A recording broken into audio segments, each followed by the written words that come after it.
What's up, everybody? I'm Ayana Faye, and this is Savage Season, the podcast. So I just came back from South by Southwest, and I wanted to do a little recap because honestly, it was truly inspiring. A lot of people think that South by Southwest is just for people who do music or film. However, most of you know that I'm in a tech space, so I actually end up going for work on their climate and sustainability track. And I just felt like I needed to get the full experience. So I was able to go to some other different tracks, such as like the business, the finance, podcasting, things that I felt like I could really gain from the conference. And honestly, I would say at the end of the conference, like I really just felt full in a sense that I really made the most out of it. I know we talk about doing things intentional. And so I really felt like this was really an intentional like week that I had. So I wanted to go over some things that I noticed there. Number one, this is my third time being in Austin. It was very difficult to find the black people. Just like thinking about the diversity of the conference, the first two times I've been there have been for Afrotech. And obviously, Afrotech is just like what it sounds. It's black people that is in tech. So going there to South by Southwest, I was like, where are my people? However, I did see a lot of culture in Austin that I think was almost like a missed opportunity for the conference to kind of highlight or dig in on. But what I think they did very well is making sure that they had a diverse array of performances that were actually there. So one of the performances that I actually went to was Genuine. So the R&B singer was there. Y'all already know from the 90s. I will say it hits different now that he's older because he's over here talking about his beautiful women and he just want to freak on you. And I was like, it's getting a little bit creepy. However, the songs were still amazing and Genuine still was singing. And honestly, he still does look good for his age. But I remember one of my childhood stories, differences, like one of my old crushes, he literally wrote the lyrics in a note when I was like in fifth grade. So all of those memories were literally coming back up and it was truly worth it. Another performance I got to see was Big Frida. If you know her, her music is high energy. Now, Big Frida was actually a little bit shocking because I didn't know Big Frida had a church album. Number one, I thought we was gonna be in there shaking ass. However, it was not shaking ass. It was more praise and worship. So she had a praise team and she had praise dancers in their purple robes. I mean, it was a good time. However, I was actually surprised that it ended up being what it was. So one of the things that I would say was a highlight in terms of just the experience and culture, they had a podcast lounge. So if you're somebody that's looking to number one, get just in tune with the industry and just put yourself out there. South by Southwest is a great conference. Like everybody should have their businesses in a booth at South by Southwest. The podcast lounge definitely on my number one goals. Like I literally was in there manifesting like, yo, next time I come back to South by Southwest, I'm literally going to be in the podcast lounge with one of my guests interviewing them. Like it just made so much sense. And honestly, like you wouldn't even know they had these opportunities unless you're going to the conference. So that's why I'm trying to share this with you guys.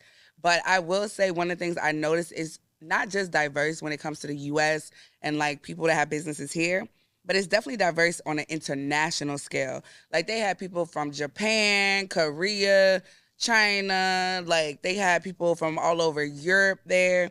So if you're trying to get your brand out there, you're trying to, like be seen by investors. They had different investor meetups.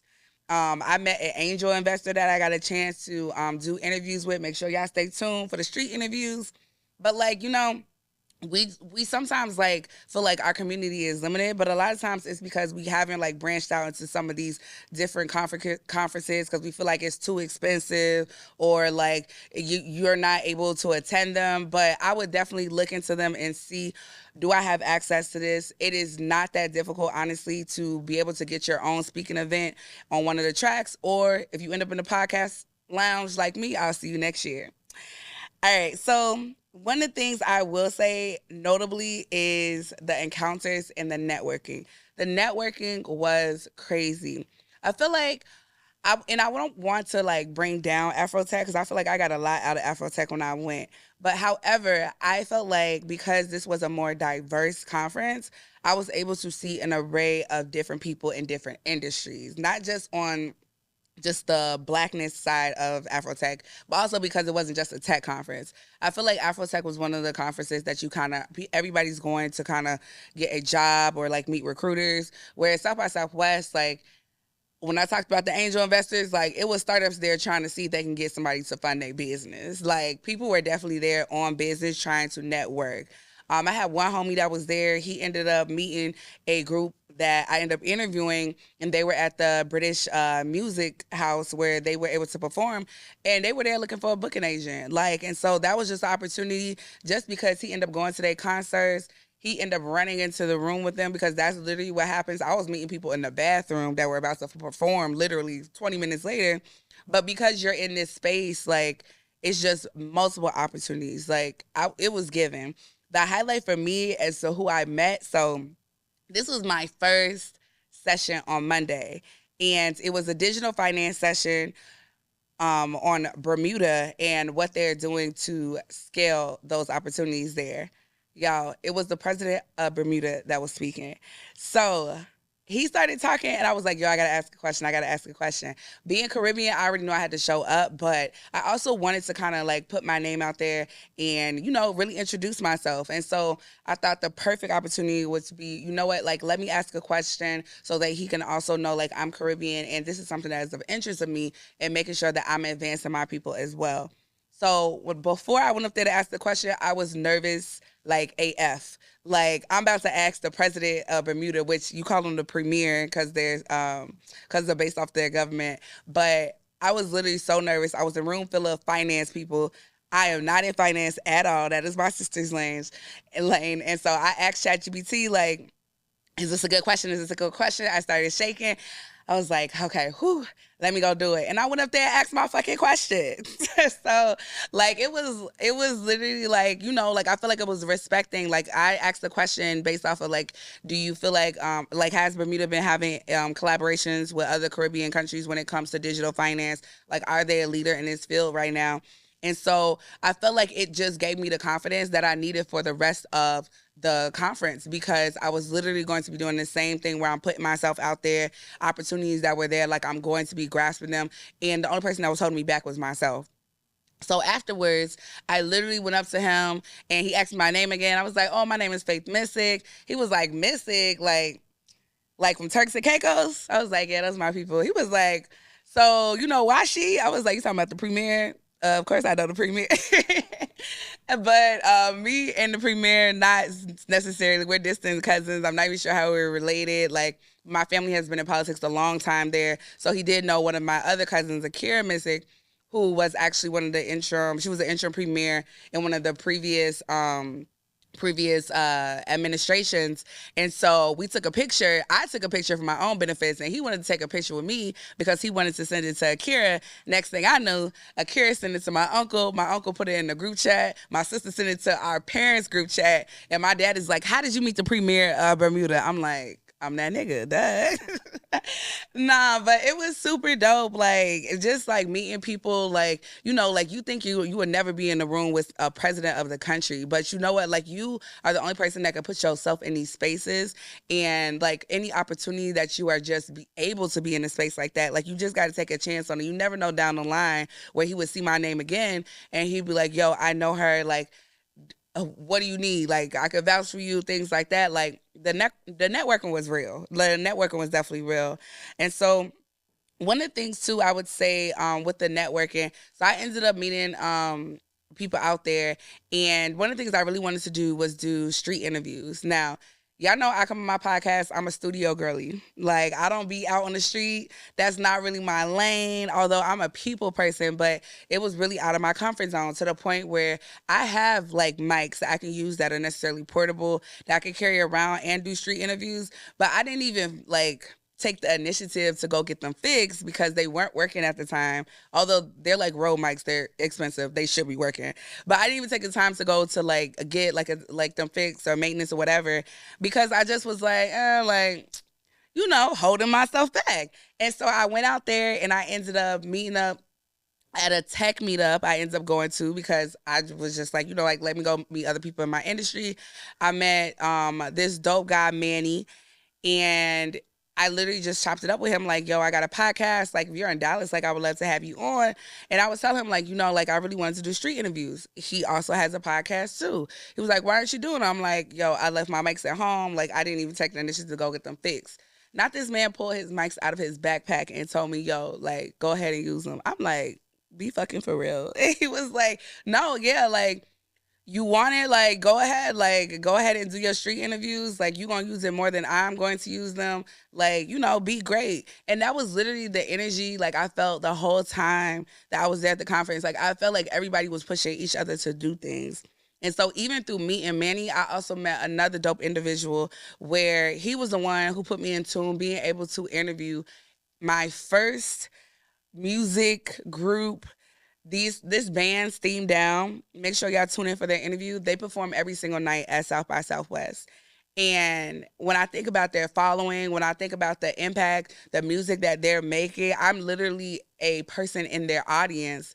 And now I'm going to like be interviewing them. And I remember when I was like starting it and I was talking to two of my friends who are content creators.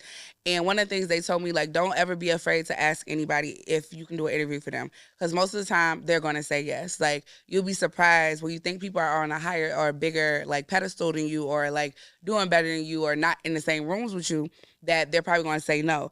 But they were so excited to do the interview with me because their brand, although it's global and they're African diaspora, like, and they have a lot of diversity within their band, so their reach is diverse.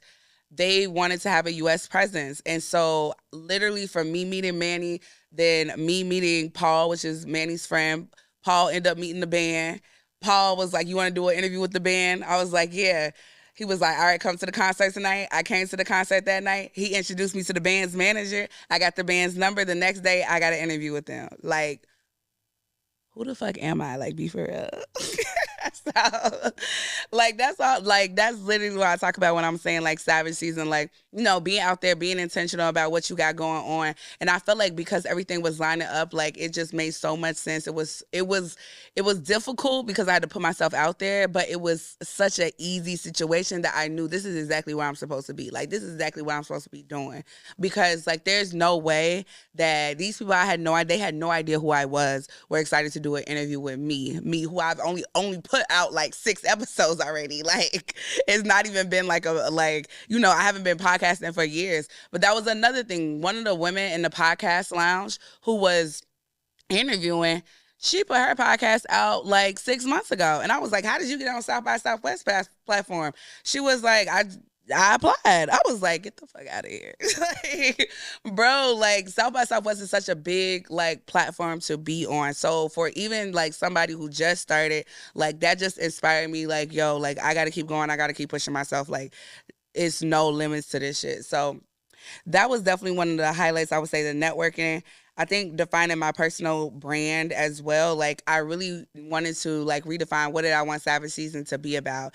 And I really thought about it and was like, I want to highlight people's journeys in order to influence the next, in order to inspire the next, so that people can continuously push themselves. Because that's how I feel when I'm in a room with people that are doing more things that are more successful than me or doing the same things as me. However, like I can just see their journey being at a place where, or on a scale where I would like to be and where I feel like now I can obtain, because we sit right next to each other.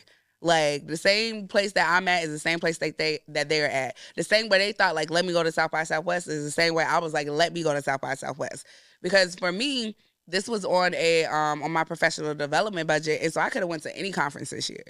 I could have went to a sustainability conference. However, I was like, yo, I think this would be, I'm trying to break out into like a different industry when it comes to my podcasting. Like, let me use this to my leverage. So South by Southwest got a climate sustainability track. Check. And then they got a film and TV, check. I will be over there. Like, make sure you're not limiting yourself just because like you're in one space and you feel like, oh, I can't use this to level up, but you can use this to level up. All those things that you get from your jobs, anything that you get that is a stepping stone to another area that you want to reach, make sure that you're using that. And so one of the things, the funny conversations or like the funny, I would say it was more so weird moments that I had at South by Southwest. So I'm on the climate and sustainability track, right? So What does that mean? That means that all of my sessions are climate change. They're looking at the environment. Most of the time, if it's not sustainability reported, I'm in there like, all right, this is a little dry. However, it was one that was extremely interesting. When I say whatever business you have, you can promote it. I was in a session called Burial at Sea. I did not know people were getting buried in the ocean. Did y'all know that they were getting buried in the ocean? Like, he literally has a business promoting, like, people getting back, like, once they die, returning their body to nature. And the way he sees it is nature being the ocean. And he's trying to use biodegradable, like, shrubs or wraps to make sure that it's not affecting the environment. And he mentioned, like, it's like 4,000 emissions to get cremated. If you don't know what emissions is, that's all the black stuff going into the air, basically killing us from climate change.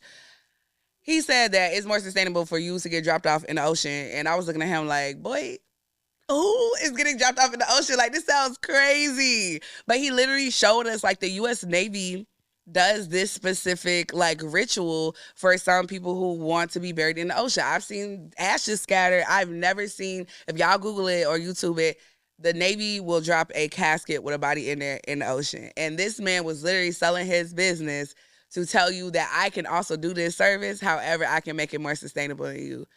Who is even his target audience is nuts. However, it was like 50 of us in that room. So clearly somebody listening, because I was intrigued anyway to even go. But that's just to say, like, anything like you're selling, if you have a product, like, sell it like crazy. Like, you never know who's going to be interested in.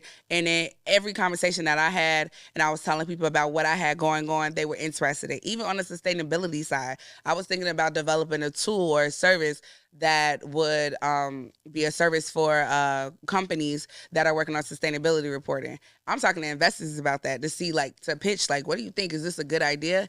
And it's not even something I've started, but it's just an idea that I've had in my head. And people are interested in new ideas. They're interested in innovation. And so that's really what one of my biggest key takeaways from South by Southwest is. Because I always said, like, a lot of people thought it's just the music, like, new artists go there, but really they're looking for innovators. They're looking for people who have new ideas, new products, and they're looking to pitch and sell to people that are also, even if they're not financially invested, they are just invested in general as a support or resource to get you to another level so that you can sell your idea, you can better your industry, you can be the next inventor of whatever. You could be the next person of Meta or whatever. So yeah, that was that. Also, a side note, I am a little shitty because I didn't get to see my auntie Shelly and my uncle Craig, Michelle Obama and her brother Craig Robinson, where they're doing a podcast. And the actual podcast was at 1:00, and y'all know I showed up at 12:30 because I didn't think I had to stand in line like that. But the people were there standing in line at 8 a.m. And it was only a sprinkle of black women. So you already know who was standing there getting ready to watch her. And selfishly, I felt like they should have had a line for us, but it's not my conference. However, I had an amazing time at South by Southwest. Like, y'all will see me again next year. Like, if y'all don't see me on that podcast lounge, y'all definitely going to see me doing a panel or a forum in one of the other platforms, but at South by Southwest, like, 2026. Like, I'm dead ass, like, on this shit. If y'all don't see me executed, you need to be on my ass and be like, yo, what did you do? Why you fucking up? You're not on your business. But I hope they give me a sponsorship for doing this review. But it was amazing. All right, guys. That's all I got to say. Make sure y'all tune in and look out for the interviews that I did at the conference. And I'll talk to you guys later. This is Ayana Faye and Savage Season, the podcast.